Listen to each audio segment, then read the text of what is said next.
Hello, and welcome to the Magic of Calvin and Hobbes, a fan celebration. My name is Ryan, and I am a self-proclaimed Calvin and Hobbes superfan and expert. And my name is also Ryan, although most people call me Indy. It's been over 40 years now since the world was first introduced to Calvin and Hobbes. And to celebrate, we'll be releasing 40 episodes discussing everything in Calvin and Hobbes, from dinosaurs to the philosophy of the strip. Today's topic is the Calvin and Hobbes books. Now, as always, before we jump in, let me do a little housekeeping. We're not affiliated with Bill Watterson or his syndicate, so we can't display any of the actual comics on any visual versions of our podcast. But what we can do, as we reference specific comics in each episode, is tell you where you can find them on gocomics.com or in the books. So for every episode, we'll compile a list of the referenced comics and give you the date they were originally published, the books they can be found in, and the page numbers within those books. So we'll include all that information in a link in the show notes. And that leads us to today's topic. We thought if we're going to be giving book references frequently, we should probably make sure we're all on the same page about what books are available and what they contain. So Calvin and Hobbes wasn't originally published in books. Indy, what was the original medium for Calvin and Hobbes? So originally this was a newspaper strip. Every weekday and Saturday, one black and white strip would run, which was usually 3 or 4 panels. And often a story would be told over several days, which we refer to as story arcs. Then on Sundays, color comics would run in some newspapers, and these were much larger than the dailies. But because newspapers can only generate a certain amount of income, they can cancel their subscription to your strip at any time. So the world of cartooning there can be a bit tenuous, especially when people are first starting out. Right. So one of the ways to help make more money and also to allow us to have continued access to the comics after they run in newspapers, unless you cut them out of the newspaper and put them on your fridge or something, you didn't have the comics anymore. So they collected them into books. And in the case of Calvin and Hobbes, these books have sold incredibly well. We're talking millions of copies for each of the books that you sold, including even now, 30 years after the strip ended. You can still find these books in Barnes and Noble or on Amazon or wherever you get books and buy them new. So Bill Watterson is still making money from these. I don't know exactly what his net worth is or how much money he makes these days, but I have seen online sometimes people say, oh, Bill Watterson could have made so much more money on Calvin and Hobbes, and the poor guy's probably broke now. Trust me, he is not broke. The books are selling, even to this day, very well.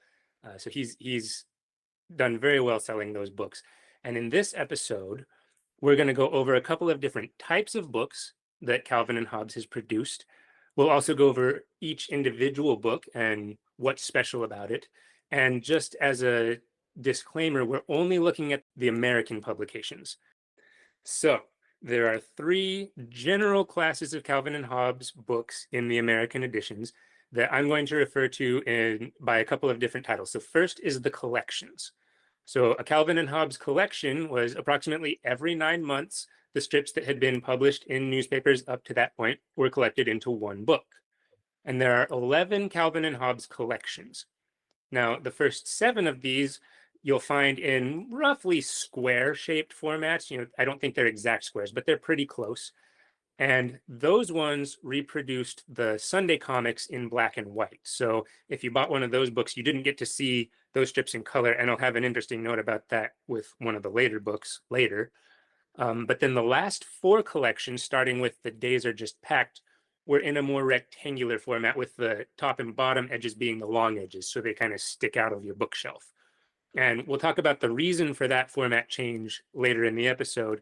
And then in addition to that format change, those last 4 collections had the Sunday comics reproduced in color. Right, and it is funny because some of these format issues and quirks about the later books and printing and the earlier books are things that you don't necessarily notice at first, but then once you see them, it's obvious. So as we were developing this episode, I actually had to go back and check. I thought, were the Sunday comics really just black and white in the first books? And it's weird because I own them. I've read them through multiple times, and I must have known this on some level, but it just sort of didn't occur to me, right? I mean, maybe it's, like Calvin's imagination. I'm filling in the color in my head somehow and not realizing until I go back, oh, it really is in black and white. And then There's another feature of the early strips in particular that I didn't really register kind of as a reader until this was pointed out, which is a difference between them and the later ones. But again, it's something that in retrospect, it's completely obvious, but that's something we'll get to a little bit later on when we talk about the reasons for some of the changes in format over time. All right, so listeners, stay tuned. So, one other feature that I want to talk about before we get into the specifics of these books is that some of these books had forewords by other cartoonists of the day, and also occasionally some of the books had bonus material. So, we'll discuss that bonus material as we go on. Now, treasuries. So, Indy, what's a treasury? This is the second class of book. Right, so a treasury is a collection of usually strips taken from multiple types of books all put together. And one thing interesting about this is that they tended to have ironic titles. So they would be called things like the authoritative Calvin and Hobbes or the essential Calvin and Hobbes. But the reason they were titled that was because they are not either of those things, because in fact you could get these Calvin and Hobbes strips reproduced elsewhere. So Watterson talked about the reasons for those titles was sort of a joke in themselves. Right. So specifically, every set of the two squarish collections were compiled into these treasuries. And there are a few things that set these apart from the collections. One thing is actually these ones are rectangular in shape as well, but rather than being the long edge being the top and bottom, the long edge is the sides. So these ones don't stick out of bookshelves as much as the later collections do. Also, unlike the collections, the treasuries did reproduce the Sunday comics in color. So that would be one incentive to get the treasury if you wanted to see how the original Sunday comics were colored. Yeah, so there was added value to these. It wasn't, just completely duplicated material. So there were things added that made them, but still the titles were jokes in a certain sense. Right. Yeah, because they still weren't really essential or authoritative or indispensable in any way. But then, along with that, Watterson also kind of wanted to give these treasuries more reason to exist than just, well, the Sunday comics are reproduced in color in these ones. So for every one of them, he created some sort of bonus material, either an illustrated poem or a brand new story that went across several pages, or in one of them, a series of illustrated poems. So those are the only books, or they were the only books until the Complete Calvin and Hobbes came out, where you could get those stories. And so we'll tell you what each of those bonus materials are as we get to those books. So we've got the collections and the treasuries, and then there's finally what I call the commentary books. So these are books where a selection of strips were reprinted, not necessarily in any sort of chronological order. This was more for Watterson to share his thoughts about what was going through his mind when he wrote these strips or things like that. He gives extensive information at the beginnings of these books often. And so there's overlap, of course, with the treasuries and collections, but the added value of these books is that you get essays and commentary from Watterson. Personally, Right. they're some of my favorites. Oh, definitely, me too. And I was going to say, much like we've talked about with the strip itself, a lot of this commentary is humorous, but there's a lot of serious and even artistic and philosophical material in it as well. So it, just like the strip touches on multiple dimensions of the human experience, Watterson's commentary about it and about the process of creating these strips is similar. So yes, highly recommended that you get your hands on these commentary books. Yeah, just fascinating stuff. So now we've got the three general divisions of books that we're going to be using. Let's go through the Calvin and Hobbes books more or less in publication order. I'm going to skip around in a couple of places for reasons that we'll see. And we'll talk about what's special about each book. So the very first collection was simply titled Calvin and Hobbes. And it has this iconic cover with Calvin in roller skates, and he's clutching an open umbrella. And he's also tied by a rope to the wagon, which is being driven by Hobbes, and they're on their way off of a bridge into a pond. It's just a brilliant cover, in my opinion. Watterson had this amazing way of showing motion in a still image, and the cover of this book is no exception to that.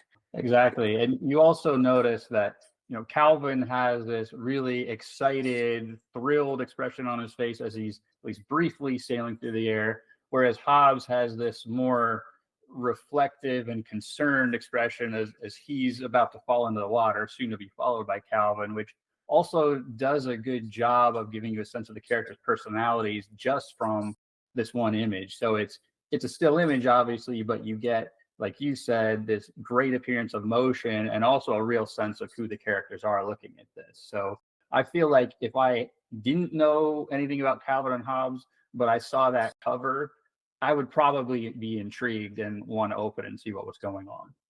Yeah, which may have something to do with why these books sold so well. Even you can judge these books by their cover. You can, funnily enough. Yeah. And this one, I mean, talk about high honors for your first book. This book got a foreword by Gary Trudeau. If you don't know who that is, he's the author of Doonesbury. So in the cartooning world, that's almost as 800-pound gorilla as you can get. This guy could throw his comics weight around, still can. What an honor to have Gary Trudeau write the foreword for your first book.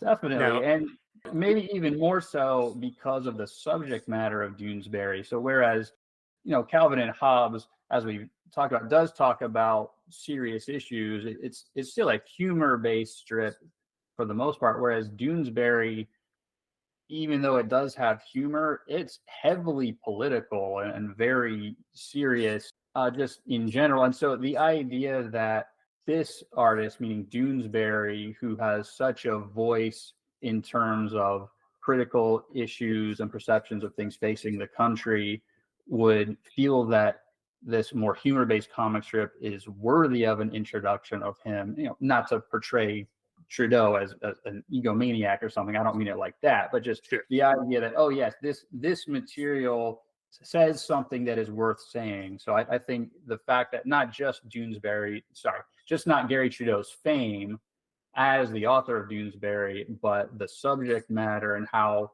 different that is from Calvin and Hobbes, I think speaks to what an honor that is that he did the foreword. Yeah, amazing. Now, the daily comics, that is the non-Sunday comics in this book, are usually either standalone comics, meaning they're not part of a longer story, or if they are part of a story, it's usually a story that only lasts about a week, 6 days, and then the story's over, and the next week you're on to something new. Now, of course, the comics in this book are the very first comics of Calvin and Hobbes, so they're largely establishing who the characters are. We meet them for the first time somewhere in this book, and we start learning about their personalities. But even this early on, we started having some watershed moments. So in this book, one of the big ones we actually mentioned in a previous episode is the story where a big dog knocks Calvin down and steals Hobbes. And that story was short. It only lasted 6 days. But even in that short 6-day period, Watterson said he got letters from readers who were worried about Hobbes, and that was how he knew that people were really connecting with the strip, even that early on. Also, from that story, I love the bit where he's writing a poster to put around town saying, "Keep your eyes out for Hobbes." He says, "Lost, my tiger Hobbes." And his mom says, "Maybe you should describe him." And he says, "On the quiet side, a I good think companion." he said like a good friend in a peculiar sort of way. Yeah, I think it was a good companion in a peculiar or weird sort of way. And then his mom says, "I mean, what does he look like?" Oh, so Which is also interesting in itself too, because it sort of subtly speaks to the idea that how Calvin sees Hobbes is different from how most other people see Hobbes. So like Calvin's idea of Hobbes is really about who he is and his personality rather than someone else just externally saying, well, what does this stuffed animal look like? Calvin's thinking, well, how does Hobbes behave? Like yeah. what would it be like to talk to Hobbes?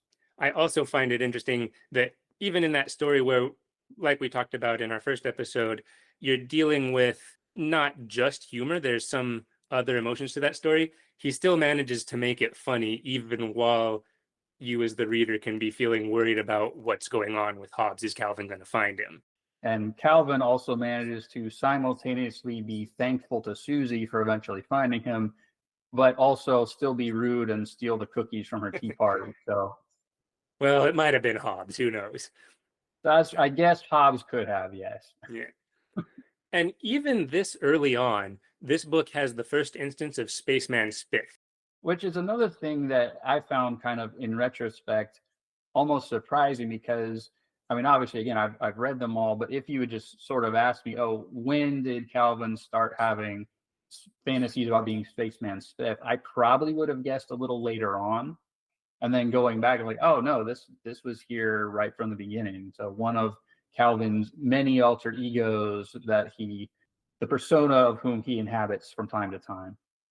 Yeah, and not only does it show up in that book, it shows up in the first few pages of that book. I mean, it's right at the beginning. So that book is completed. It did very well. And then we get to the second collection, which has a great title, Something Under the Bed is Drooling. Now, the first book took its title just from the name of the comic strip. All subsequent books, all subsequent collections, I should say, take their titles from something that happened in the comics that are within the book. So this one takes its title from a Sunday strip in which Calvin and Hobbes are worried that there are monsters under the bed. And to test this theory, they have a loud conversation about how big and meaty Calvin is. And something under the bed starts drooling, hence the name. So Calvin and Hobbes begin tying sheets together to go out the window. That's what happens in the strip. Unlike that, on the cover of the book, Calvin is pointing a dart gun with suction cup darts, apparently meaning to shoot the monster if it pokes its head out, while Hobbes dangles a shoe over the side of the bed, and monster eyes can be seen under the bed with drool coming out.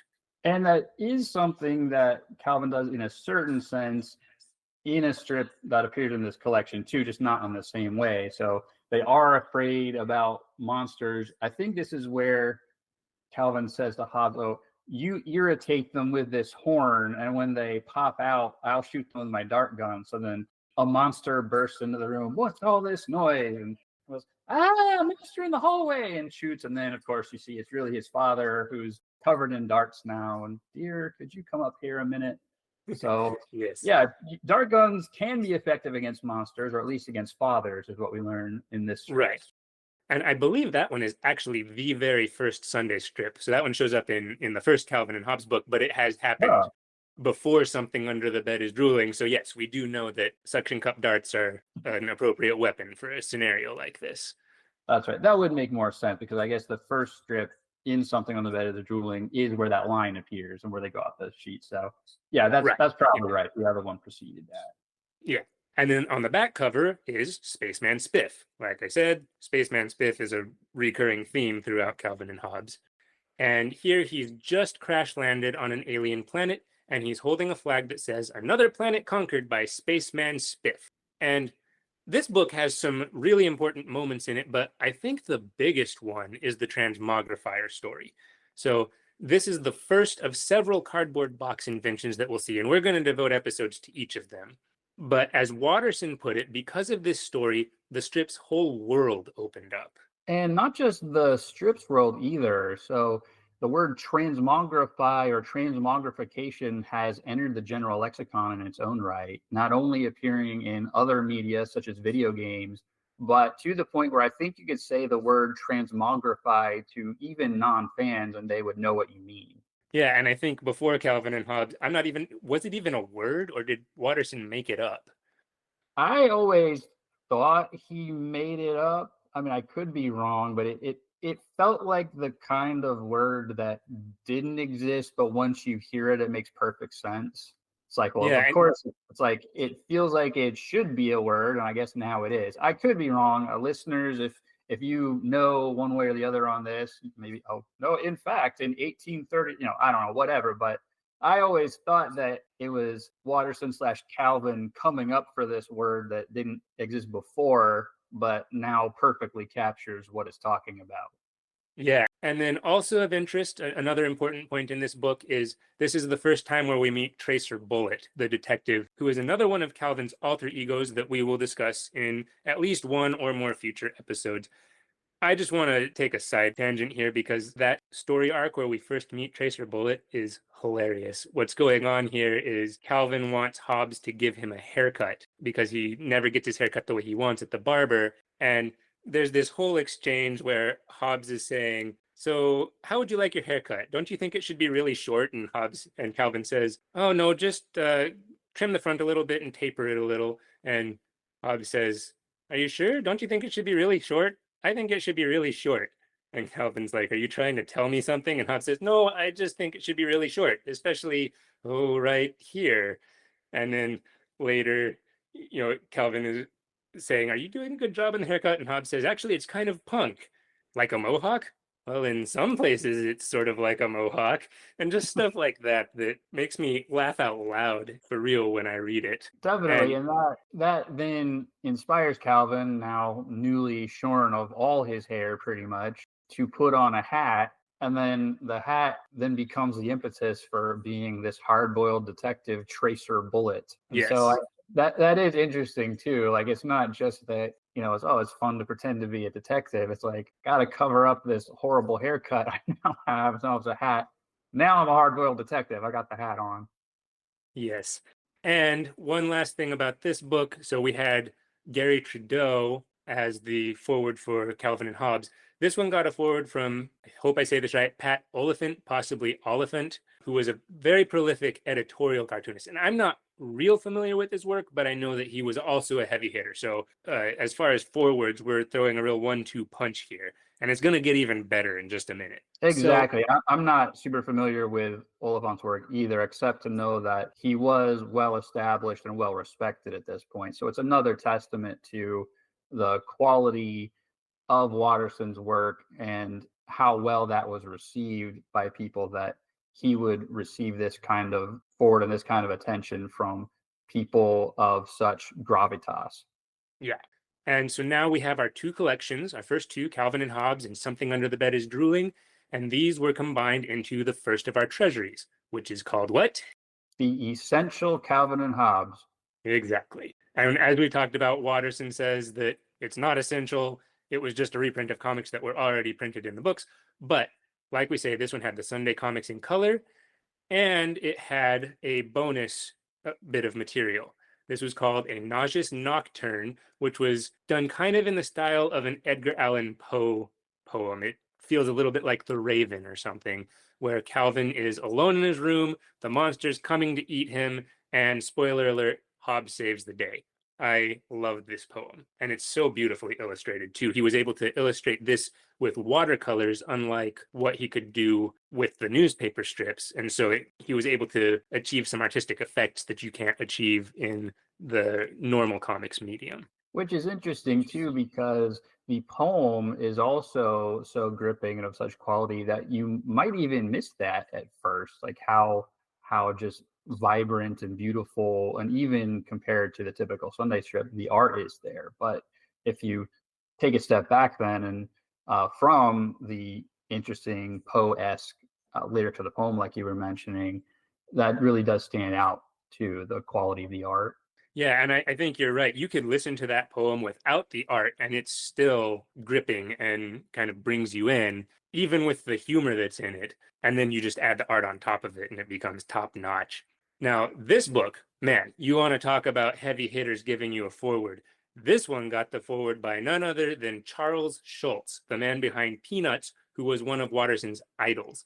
I can't imagine what an honor that would be to have Charles Schulz, of all the cartoonists in the world, endorsing your comic. Exactly, because I would think he would have to be the most famous cartoonist, or at least his strip be the most famous comic strip ever. I guess I could be wrong about that, but it wouldn't surprise me in the slightest. I mean, Yeah, everyone knows Peanuts, and it's been around for generations now. So the idea that a strip of this magnitude and impact, and a creator who Watterson has said was a particular influence on his art style also, like you said, I mean, man, what an honor for that to take place. yeah, I think you're absolutely right. Peanuts has got to be the most famous comic strip ever. I think the only other one that might compare to it in terms of fame is maybe Garfield, but I think Peanuts wins in terms of just how well known it is globally.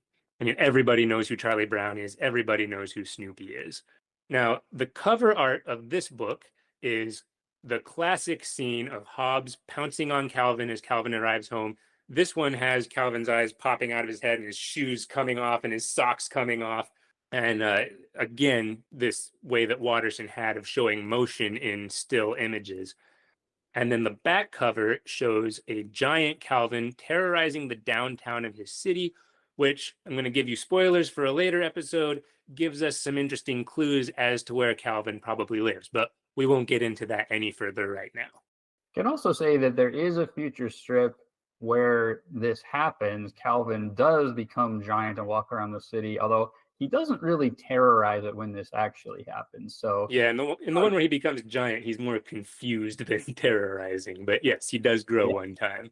Yeah, so he does fantasize about trampling the city, but when he actually has the chance, he's much more restrained. Right. Which speaks to Calvin's character. He's not the sociopath that Watterson could have made it. Yes.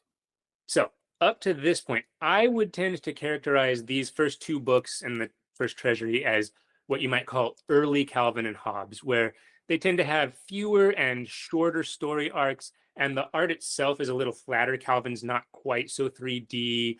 Hobbes is a little more, I think he's a little shorter still, and he has visible pads on his hands, which later went away. And a lot of the other characters are less developed than they later become, just by virtue of the fact that they haven't been around as long. Would you say that the shorter arcs are almost striking looking back? And this kind of goes back to something I was mentioning before, where, what you notice about the strip in retrospect. Because I think now when I read some of the earlier stories, I'm almost surprised that they don't go on longer than they do. Yeah, if I think about it, I feel like the Transmogrifier story, for instance, I think that one went maybe a little more than a week, and he could have made it go longer. And I feel like both ways of doing it have their strengths. It's kind of satisfying in its own way to have these shorter stories that still tell a complete story just in a short space.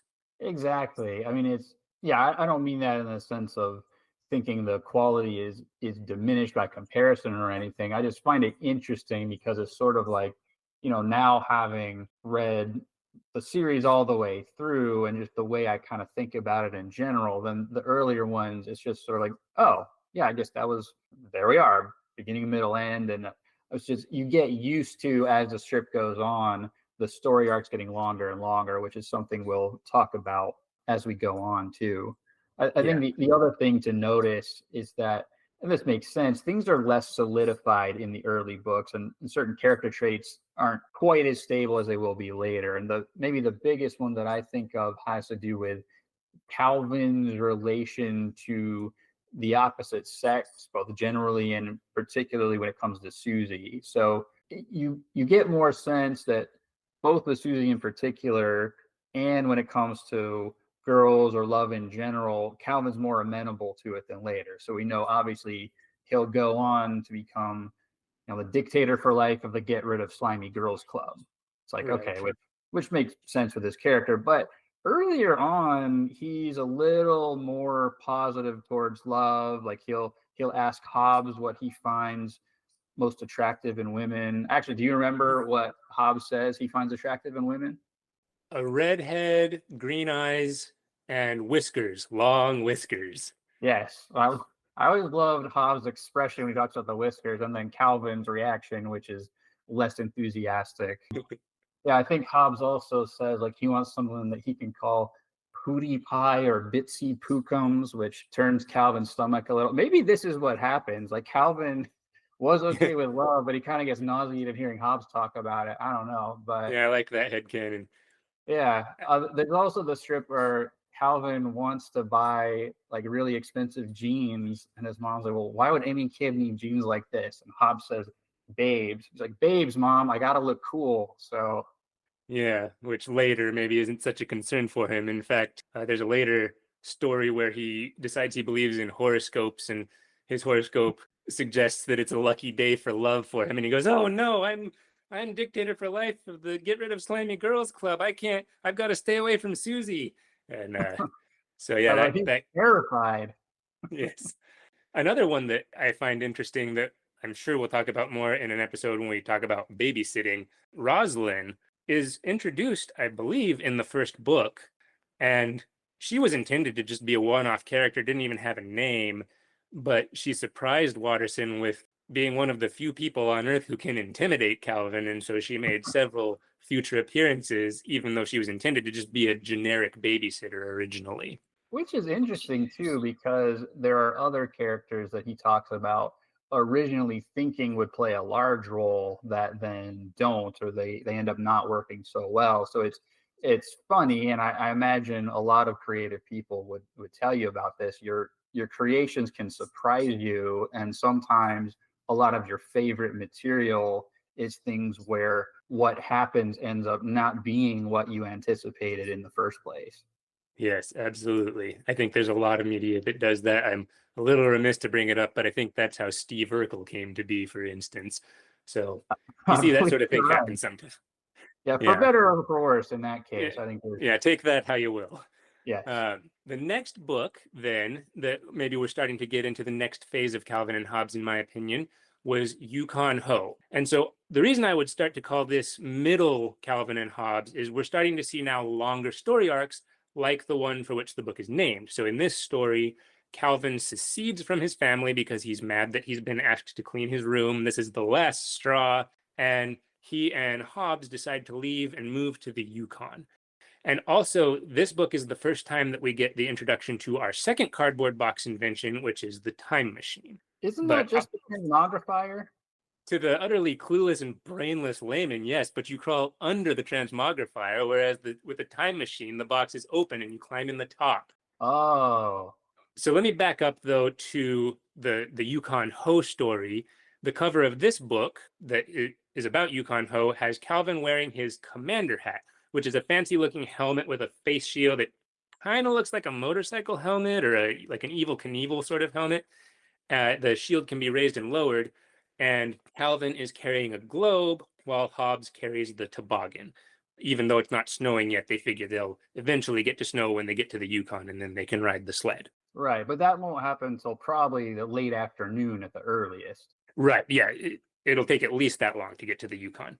Right. Now, this book is actually also, as far as I know, the only collection that has true bonus material at the beginning. Some of the other two books have like bonus extra strips, just single panel, Calvin holding a saw next to the water heater and his mom standing there in a towel and dripping wet with an angry look on her face, stuff like that. But this one has bonus material in the form of a poem called the Yukon Song, where Calvin is narrating how they don't want to live with their parents anymore. The Yukon is the place for us. That's where we want to live. Up there, we'll get to yell and cuss and act real primitive and stuff like that. So that's a fun little extra piece that came in this book that we don't usually get bonus material like that in the collections. And finally, this book gives us our first introduction to Stupendous Man. So now we've got Spaceman Spiff, Tracer Bullet, and Stupendous Man, who I would say are the three major Calvin alter egos. I would agree with that. Those are like he occasionally has other things he imagines, but those are the core ones that he comes back to over and over again. Right. And so the introduction of Stupendous Man is on October 30th, 1987. And here, interestingly, Calvin doesn't actually have his costume at all. We'll see his costume later that his mom makes for him. But he still does refer to himself as Stupendous Man specifically. And he imagines himself at the top of the building. Here, instead of having a hood on, you see his spiky hair. And he's wearing a mask that's kind of reminiscent of the Spaceman Spiff mask. And then in reality, he's at the top of a slide and he's hesitant to go down. He says the winds are a little tricky at this altitude, and so I'm not quite ready to jump off the building. Yeah, and this is actually one of my favorite strips for that reason, because it's kind of reminiscent of the sort of thoughts I'll have with a lot of media where certain details are skipped over that when you think about it actually might be kind of important. It kind of gets glossed over. So I love that it's kind of called out. Like Stupendous Man did not realize just quite how high up he was, however. And the winds were tricky at this altitude. Is like, oh yeah, I'm about to swoop down to save the day, but let me just make sure here. It's like I always got to really real kick out of that, both for that reason and kind of just the tonal shift in the feel of the action leading up to that. Yeah, because he's doing the whole superhero thing up to that point, and then he's going, "Whoa, whoa! I didn't realize how high this was." You know. Yes. Now, I'm going to actually skip ahead in terms of chronological publication for a minute for reasons that we'll come back to. But first, I want to discuss the next collection, which is Weirdos from Another Planet. And this one is again named for a longer story. In this one, Calvin is fed up with the pollution on Earth, so he decides to go to Mars, which obviously, how do you get to Mars? Well, obviously you take the wagon. How else are you going to get there? Walk? Right. I mean, you could wonder what it's like to walk home in zero gravity, but That's if you got true. a But wagon, yeah, why not use the wagon? So of course. they they set up a ramp and roll down a hill and hit the ramp, and that launches them into space right on a trajectory to Mars, as you do. And they briefly meet an alien on Mars before deciding to return home. In this case, they meet the alien. The alien is not happy to see them. They're both scared of each other, and it's you can decide for yourself which group is the weirdos from another planet. Calvin even says, we're not weirdos from another planet like he is. And then they kind of have an introspective moment about that. It's a Yeah, great story. they're just ordinary Earthlings, not weirdos from another planet like he is. Exactly. And so the cover of this book shows Calvin and Hobbes on Mars screaming as an alien sees them and is also screaming. And here in this book, generally, I feel like the story arcs start to really pick up. So we start to see Watterson doing one story arc after another here.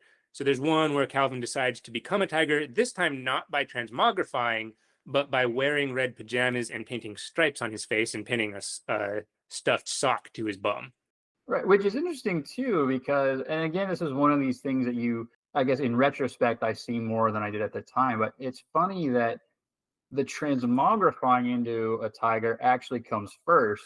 And then later it's like, I know, I can dress up like a tiger. We'll paint stripes on my face and wear these pajamas, put a tail on it. And it's almost like, but you were even more of a tiger before when you transmogrified. So Yeah. it's very interesting because we have this juxtaposition of Calvin initially being transmogrified into a tiger and looking like just a miniature version of Hobbes versus then trying to just be almost more spiritually like a tiger by learning how to be one sort of on the inside, even though he also does put on a costume of a tiger essentially. Yeah, and then there are other stories like one of my personal favorites. There's the one where he breaks the faucet in the bathroom and floods it.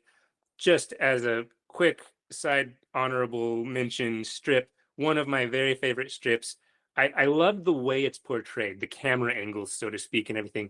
All you see on screen is Calvin's parents, but off screen, you hear Calvin singing, La di da da dum, I think I'll get a bucket. Let's see how many buckets do we have. Nothing's wrong. I just want a few buckets to hold some stuff. La la. And his parents' expressions are just going from, just sitting there reading to worried to panicked. And then they turn to each other and say, Your turn. I agree that that's another personal favorite because it's the classic thing of trying to hide the calamity and just doing nothing but draw more attention to it. Yeah, and you can kind of, I really feel like I can just kind of hear Calvin in the background with that. I mean, it's obviously a visual medium, but it just seems so real with that background. And then, like you said, the parents' increasingly horrified expressions over the whole thing. Yep. Now, the comics from Yukon Ho and Weirdos from Another Planet were rounded up again in another collection, this one called The Authoritative Calvin and Hobbes. And here, the front cover shows Calvin and Hobbes sledding through this picturesque landscape. It's actually one of my favorite pieces of art from Calvin and Hobbes. I think even though it uses a lot of white, it really gives you this very artistic landscape that they're sledding through. I find it kind of compelling just to look at. And then the back cover shows a no dialogue comic of Hobbes sneaking up, getting ready to pounce on Calvin and pouncing on him. So it kind of resembles a Sunday strip format, but it was created specifically for this book. And it breaks some of the Sunday strip format rules, which again, we'll talk about in an episode about Sunday strips.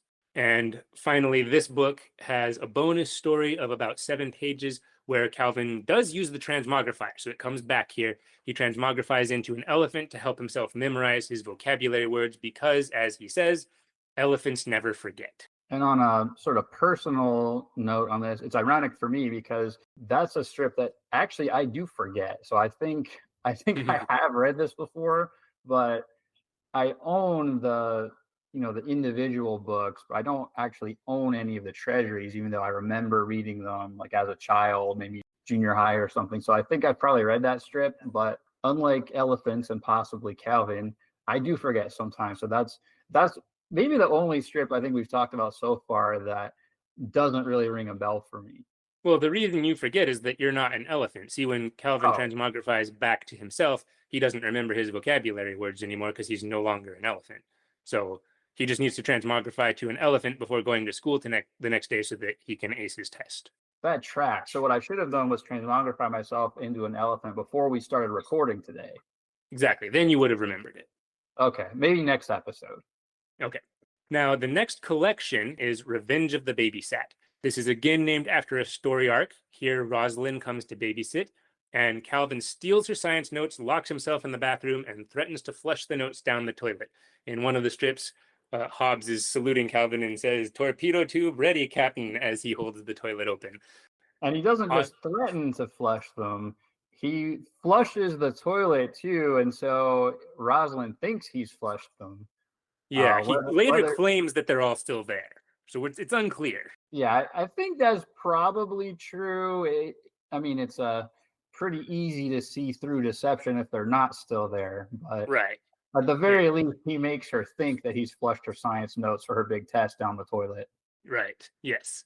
And on the cover of this, we see Calvin with an evil grin on his face standing on the stairs, Hobbs in tow. And at the bottom of the stairs, through a doorway, we can see Rosalind studying her notes. So Calvin is about to sneak in there and grab them. The back cover is an iconic image of Calvin and Hobbes relaxing on a tree, next to a tree in autumn. And I would still call this book more or less middle Calvin and Hobbes, but I might call it late middle Calvin and Hobbes because here the story arcs start becoming really almost the norm. Like you have very few or much fewer standalone dailies. So you've got this Rosalind story, you've got the one where he sends away for a propeller beanie from chocolate frosted sugar bombs. We get the introduction to Gross. We get the story where someone breaks into Calvin's house while the family's out of town. This is one of my favorite Calvin and Hobbes books. I come back to that one frequently.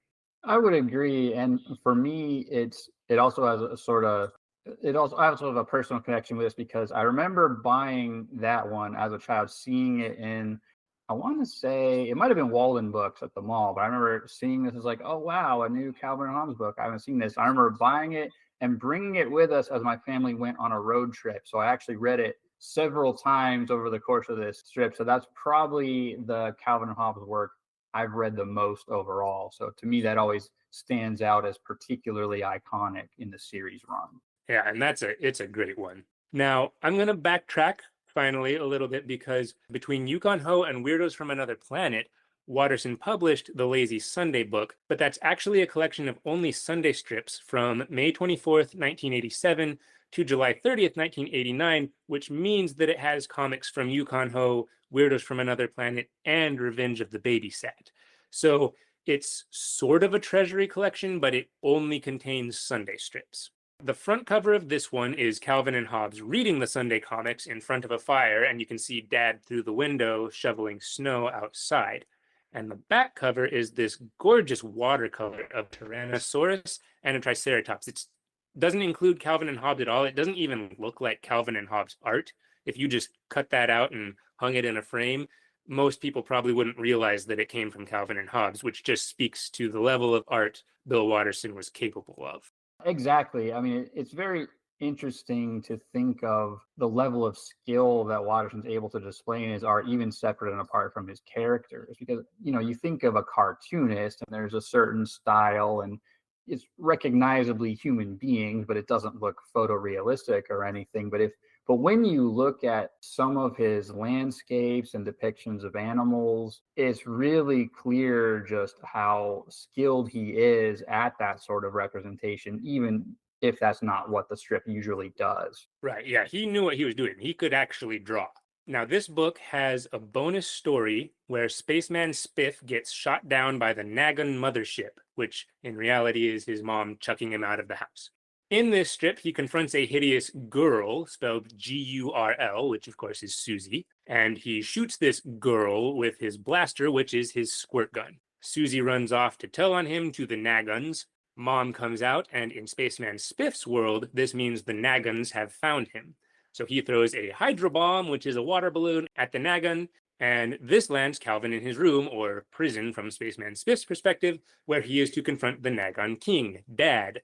So here Calvin rigs up yet another water-related weapon, this time a bucket of water perched on the door, as his preparation for a daring escape, and that's where the story ends. One of my favorite stories. Great Spaceman Spiff stuff. I also love the use of the names for the aliens, especially girl. It's like, oh, this is a weird creature known as a girl, spelled slightly different. But it's girls are pretty weird, especially when you're a 6-year-old boy. So that Right. again makes perfect sense. Yes. Now, this book contains an afterword by Watterson himself. So we've kind of gotten away from forewords from other cartoonists. At this point, I think Watterson has established enough that he's one of the 800-pound gorillas. So here he has an afterword where he talks about how Sunday comics used to be bigger, and it's a shame that their storytelling ability has been diminished. Definitely. And on that particular topic about the constraints of the comic page itself, that's also something we'll talk about more. And it's something that in at least one other occasion, Watterson talks about in strips. I forget exactly which book this appears in, but there's one where you have Calvin and Hobbes talking, and Calvin's saying how his grandpa talks about how the comics used to be better because now it's all just Xerox talking heads. And then when you look at this strip, though, that's what Watterson actually did here. Every panel is exactly the same. It's Calvin and Hobbes talking to each other, same exact expression, same position. So it's kind of a meta commentary in the strip itself. So it exemplifies what it's talking about. And you kind of think, oh, yeah, especially compared to what this guy usually does, meaning Watterson. I see what he's talking about. Like this is not the quality we're used to, which is why it's funny, but he was actually making a serious point, and that's something we'll talk about in more depth later on also. And by the way, just again, speaking to Watterson's artistic ability, I, being the nerd that I am, once actually took the panels of that comic just in PowerPoint and made them slightly transparent and overlaid them on each other. And they overlay almost perfectly. So he didn't actually make a copy of the first panel and put it in place of the second panel. He redrew it each time, but he did it almost perfectly. It's pretty impressive. That is impressive. I'm not sure whether I thought about it to that extent, but I guess I would have guessed that he just sort of reproduced it somehow. But if he was able to manually draw them that close each time, that's even more impressive. Yeah, it's mind-blowing how good he is. Now, next up is Scientific Progress Goes Boink, which I think might be my favorite book title. There's a couple of other contenders, but that one's a great one. I was going to ask you actually what your favorite was. I think for me, this one is also a contender. That one just always kind of makes me laugh. Maybe Weirdos from Another Planet also always stuck out to me just because I always hear it as very enthusiastically said, if it were spoken aloud, like Weirdos from Another Planet. Maybe kind of a sort of 1950s Lost in Space vibe on that one. Absolutely, and, yeah. And then the other one, maybe my favorite overall, is Attack of the Deranged Mutant Killer Monster Snow Goons. Rolls right off the tongue.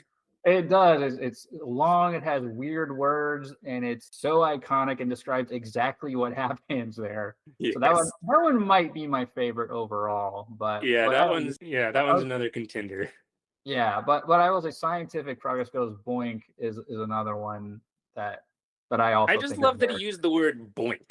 Well, and Hobbes even comments about this. It's Scientific Progress Goes Boink. Yeah. And this one is named for the story where we get our third cardboard box invention, the duplicator, which, as opposed to the transmogrifier and the time machine, how does this one work? Now, with this one, you walk in the side of the duplicator. Correct. That's right. The box is on its side.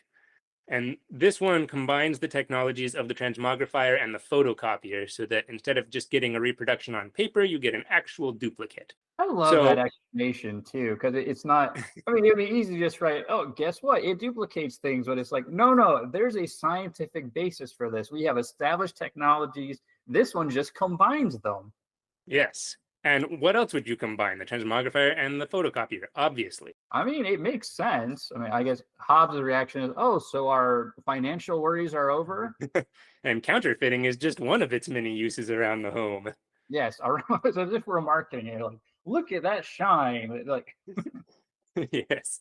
So rather than counterfeiting money in this one, Calvin makes a duplicate of himself and then inadvertently on his part, but on purpose on the part of his duplicate, the duplicate makes more duplicates. So now there are 5 duplicates plus the original Calvin. And the book gets its name, by the way, because the duplicator literally goes boink when you push the button. yes. So the front cover of this book shows Calvin greeting his duplicate as Hobbes looks on with kind of a concerned look on his face. And then the back cover shows yet another cardboard box invention coming back to the time machine, because this book also has a story where they use the time machine again to go to the Jurassic and take photos of the dinosaurs. So those are the 2 covers. And then this book, like Revenge of the Babysat before it, contains a lot of story arcs. So again, we're still kind of late middle Calvin and Hobbes. It has 2 more Rosalind stories, the one where he locks her out of the house and the one where he attacks her as Stupendous Man. It has a whole bunch of other stories. I couldn't possibly go through all of them right now, but it's just chock full of them. And then Revenge of the Babysat and Scientific Progress Goes Boink get joined together into our final treasury, the indispensable Calvin and Hobbes. Here, the front cover shows Calvin and Hobbes in their treehouse as Calvin is tossing a water balloon down onto an unsuspecting Susie Durkins. And the back cover once again shows Spaceman Spiff, this time in the midst of a crash landing on some barren planet. That being said, seeing that it shows Spaceman Spiff crash landing doesn't really give you a lot of specifics. Since has he ever? I think maybe at least once, but he almost always crash lands. I can think of 1, maybe 2 instances where he successfully lands. There's the one where his teacher snaps him out of it and he says 7, and she says, "Good job, Calvin. I'm glad you were paying attention. 10 minus 3 equals 7. That question was worth 3 points." And then as Spaceman Spiff, he says, "Against all odds, Spaceman Spiff makes a 3-point landing to save the day." And I think there's one other that's a similar vein where he manages to pull off a ridiculous landing. But yes, most of the time it's a crash landing.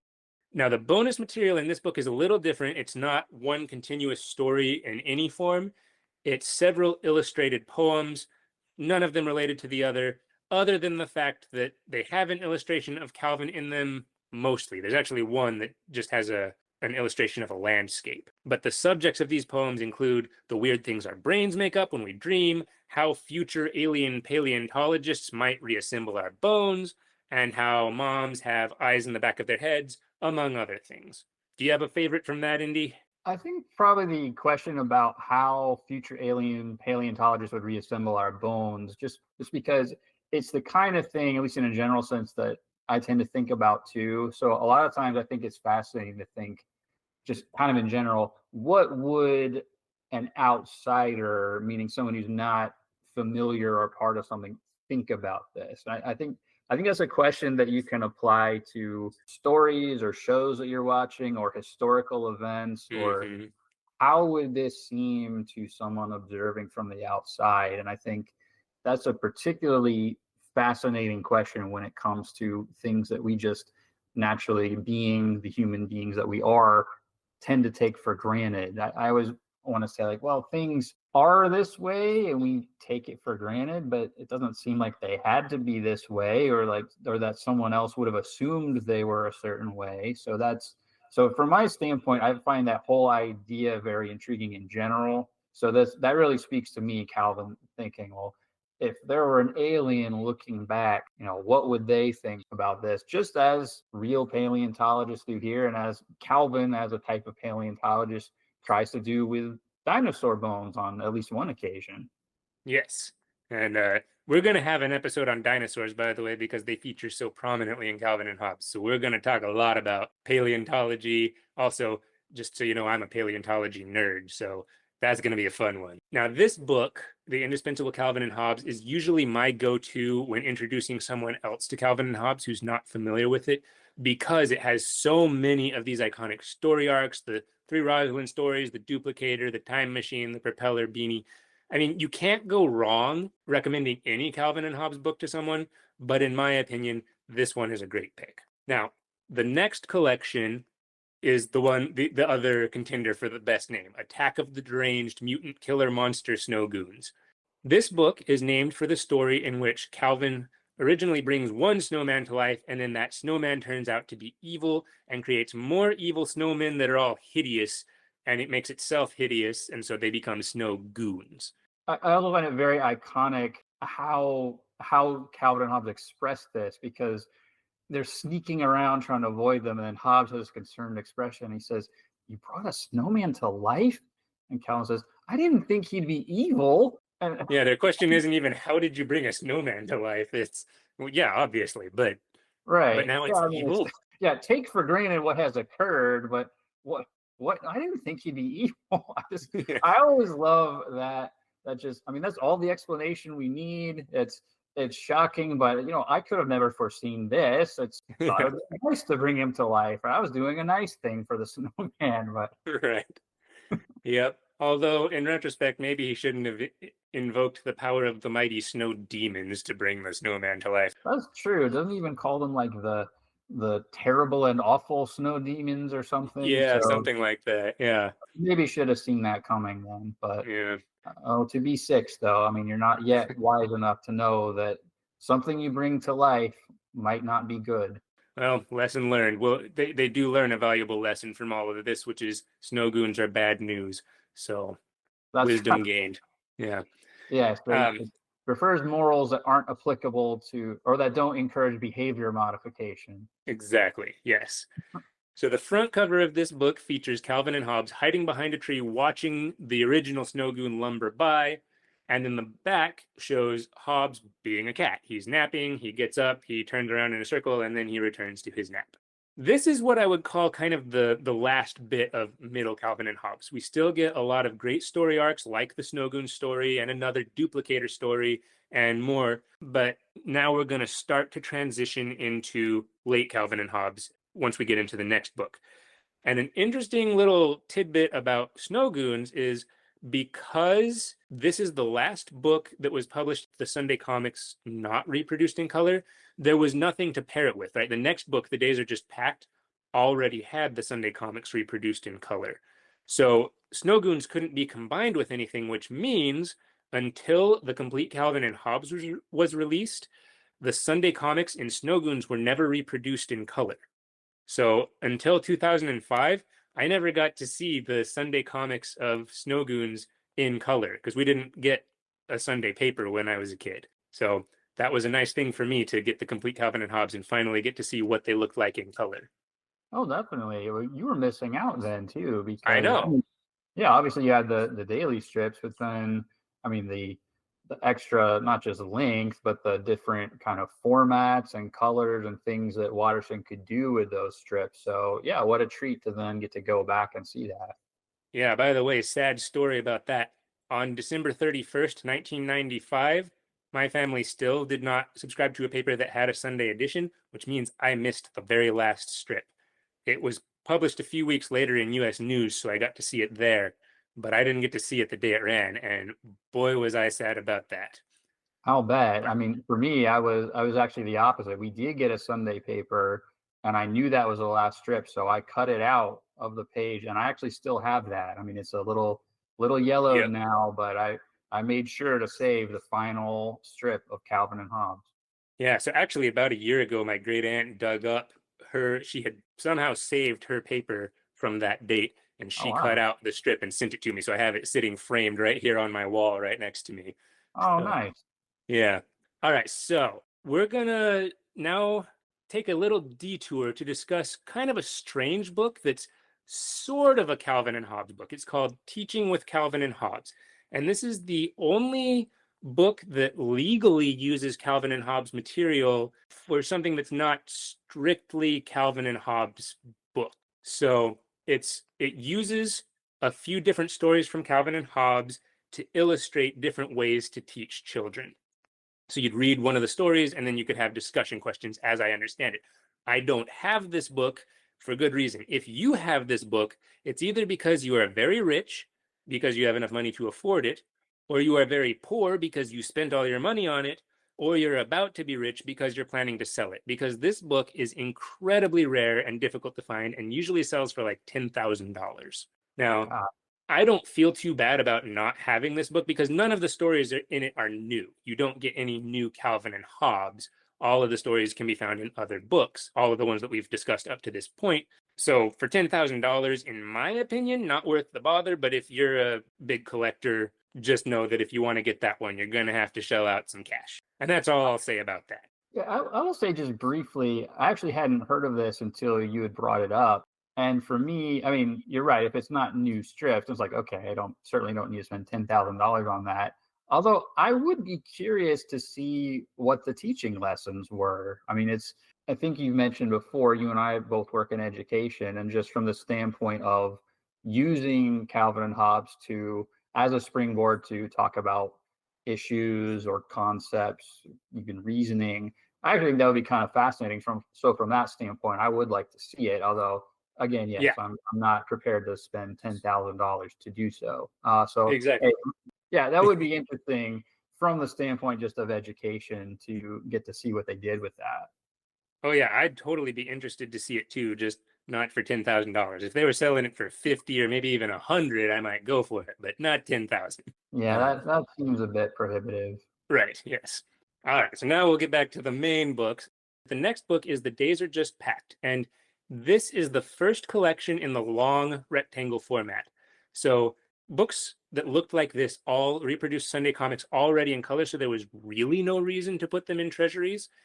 And briefly, we'll get more into this again in the Sunday comics episode, but the deal was that Watterson at this point got a new Sunday format, and the old Sunday comics could be restacked to accommodate the shape of the other books, but these ones could not be restacked. So they had to print it in this long format. And while they were at it, Watterson really insisted that they just go ahead and reproduce them in color.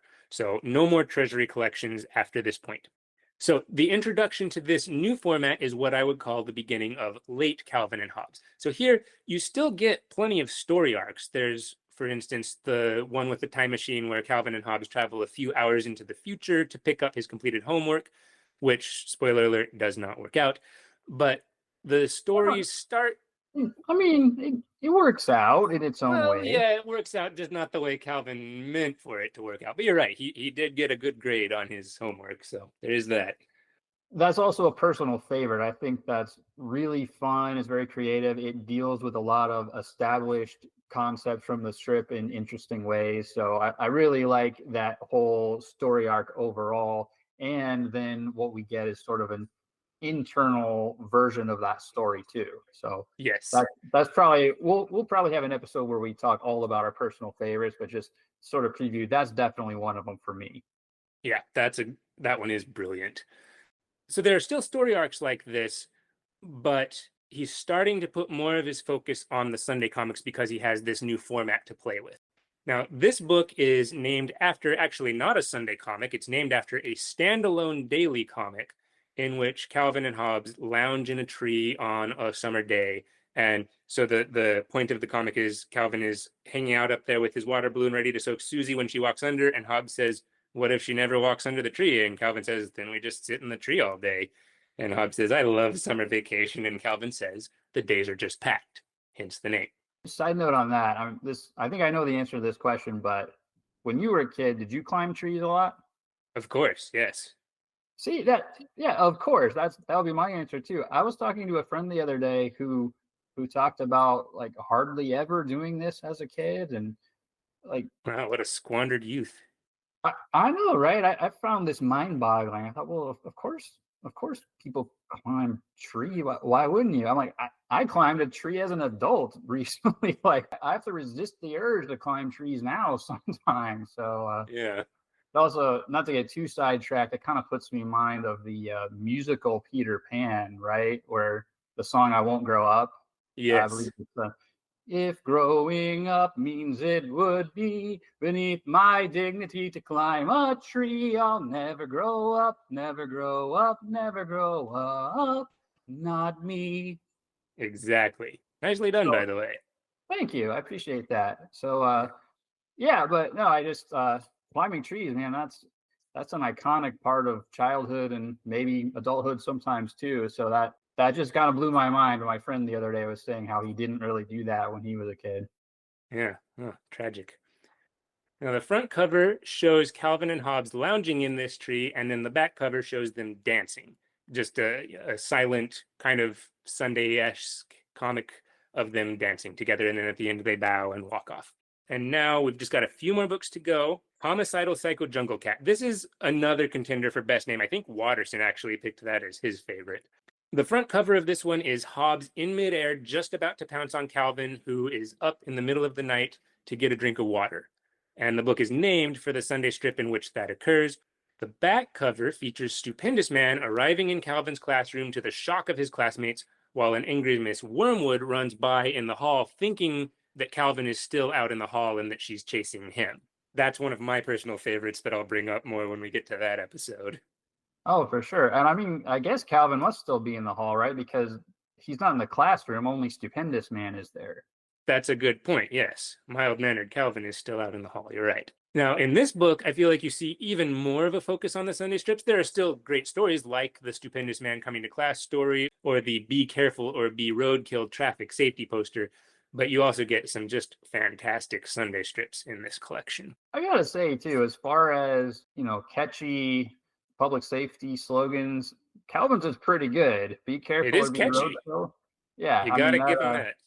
Yeah, I mean if that was the public campaign instead of like click it or ticket or whatever, I mean people might pay more attention. They would pay attention, that's for sure. Especially if it was rendered in 3D Gororama that will actually attract flies. Yeah, it's using chunky spaghetti sauce for the. Yes, exactly. Now, the next collection is There's Treasure Everywhere. This book is again named for a standalone daily strip. Here, Calvin is digging for buried treasure. He's found a few dirty rocks, a weird root, and some disgusting grubs. And Hobbes says, "On your first try?" And Calvin says, "There's treasure everywhere." So here, I find it interesting that the front cover uses a lot of white space, more than is typical. And I wonder if this may be because this book was published after Watterson had actually retired. So we might be seeing signs that he was kind of ready to be done when he made this cover.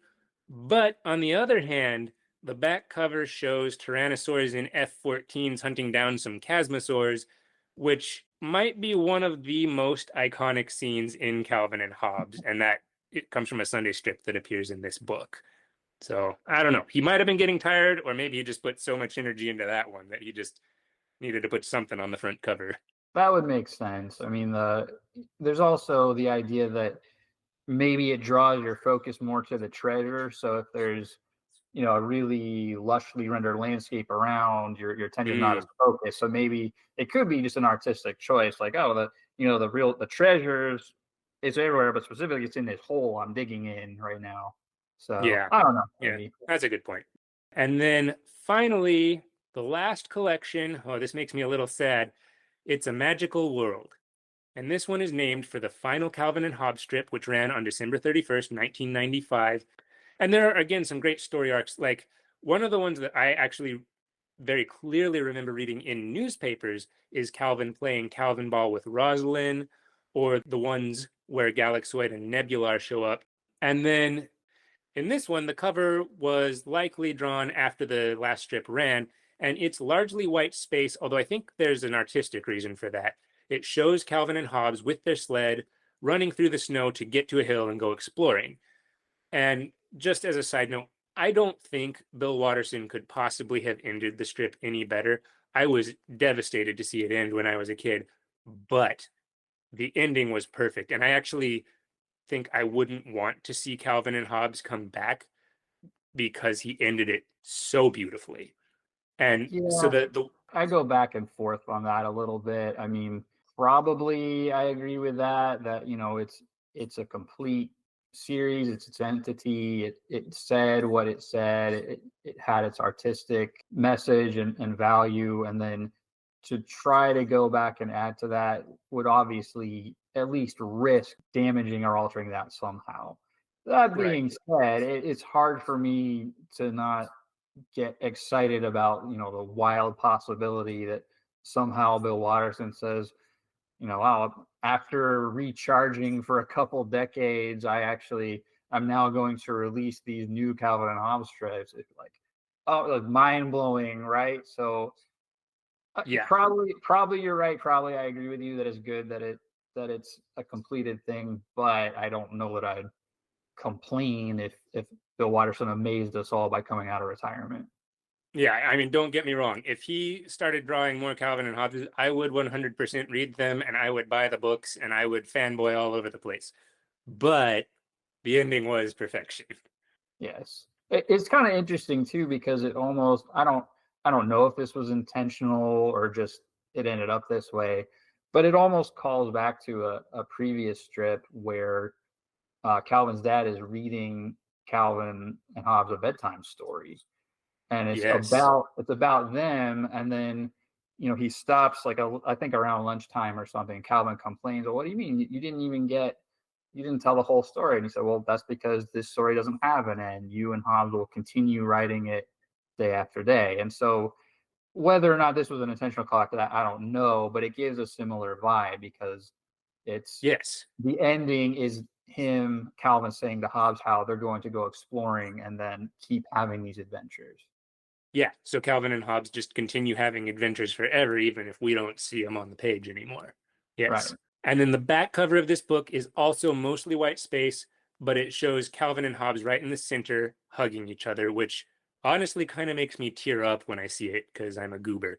But I just love Calvin and Hobbes so much, and I love that picture. Yeah, you got to just not turn that one over. Just keep it right side Yes. up. And Yeah, exactly. So now that's all the main books, but we have to talk about a few more before we end. I know this episode's starting to get kind of long, but there's just so much stuff here. So first is the 10th anniversary book, and in my opinion, this is the Calvin and Hobbes enthusiast's Bible, or whatever comparison to a sacred work that you would like to make.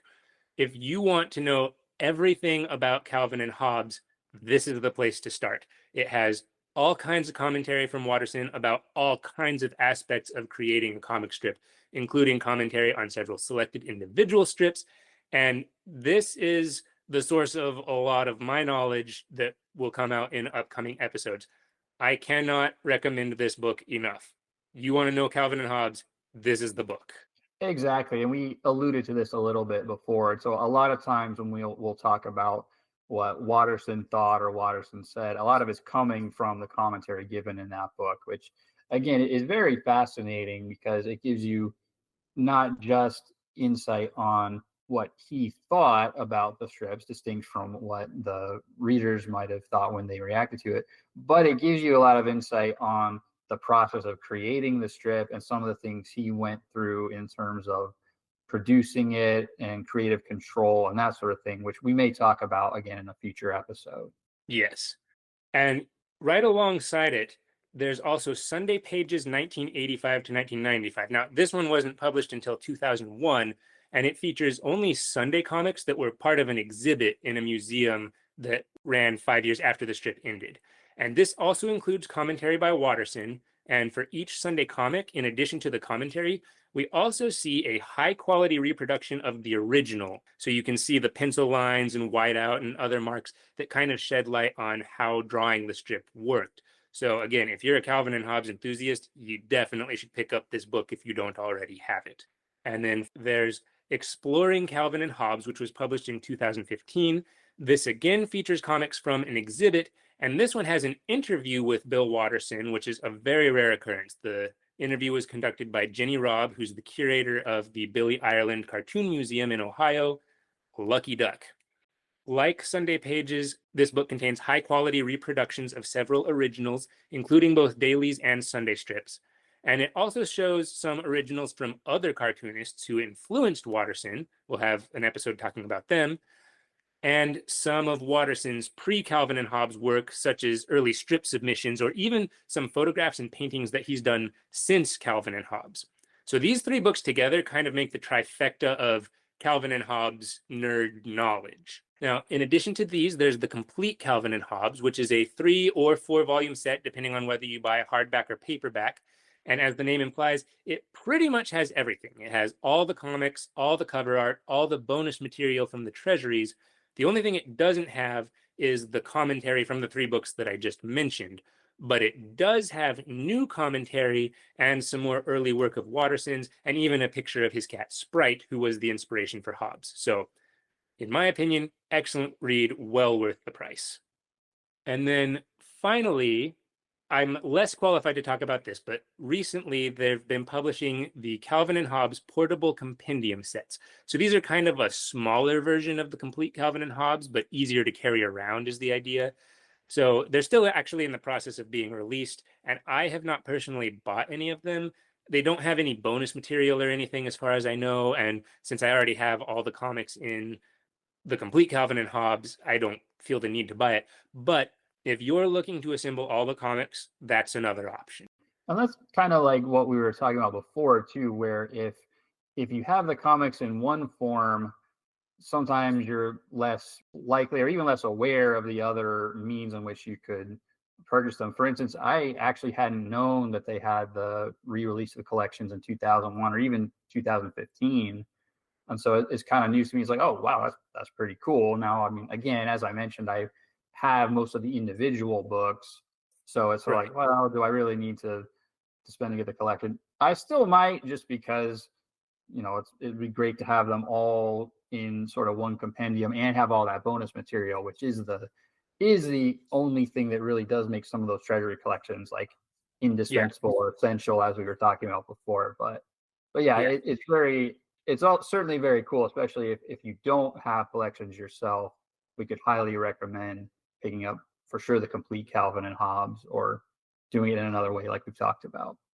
Yes. And so speaking of that, if you want to assemble all the Calvin and Hobbes books and you don't want to buy the Complete Calvin and Hobbes or the compendium, there's a couple of other ways to do it. You could buy the 3 treasuries, the essential, authoritative, and indispensable Calvin and Hobbes, Snow Goons, and then the 4 last collections. So the days are just packed, Homicidal Psycho Jungle Cat, There's Treasure Everywhere, and It's a Magical World. And that will get you all the strips and all the bonus material except for the commentary. That's the way that I would recommend doing it. You could also buy the individual collections, Calvin and Hobbes, Something Under the Bed is Drooling, etc. That will get you all the strips. It won't get you the bonus material, and it won't get you the Sunday comics reproduced in color. And then you could do the portable compendium, which again, I don't think will give you any commentary, and it may or may not give you the bonus material. I'm not sure on that.